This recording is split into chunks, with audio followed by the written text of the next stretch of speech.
Milí bratia a sestry, milí zasvetení, všetci, ktorí fandíte zasvetenému životu, ktorí sa za nás modlíte, obetujete, sú to Vianoce. Po roku opäť prichádza Boh k krehkom dieťati, aby sa znížil, aby nás obohatil svojou malosťou a zároveň svojou veľkosťou.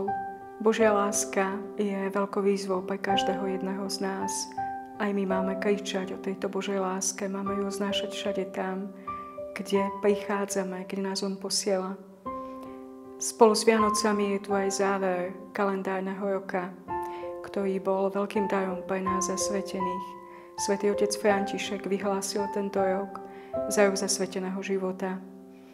Boli sme pozvaní, aby sme hovorili o kráse, o hodnote, o poslaní zasveteného života dnes.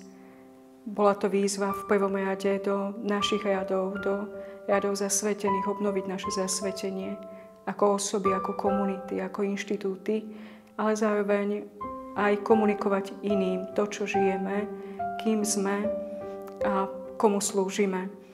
Tak prajem všetkým vám, všetkým nám, aby sme dokázali túto jeho lásku rozdávať po celý budúci rok. Na Vianoce sa posielajú pozdravy tým, ktorých máme radi, a istotne tam patrí aj akási modlitba za tých, ktorým to posielame.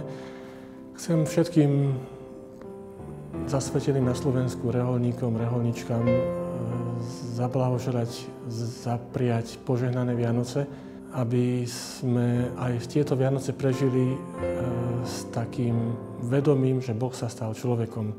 Že Boh, ktorému sme zasvetili svoj život, nás neopúšťa, ale stále zostáva s nami. Boh je ten Emanuel, ktorý je uprostred nás, Boh s nami.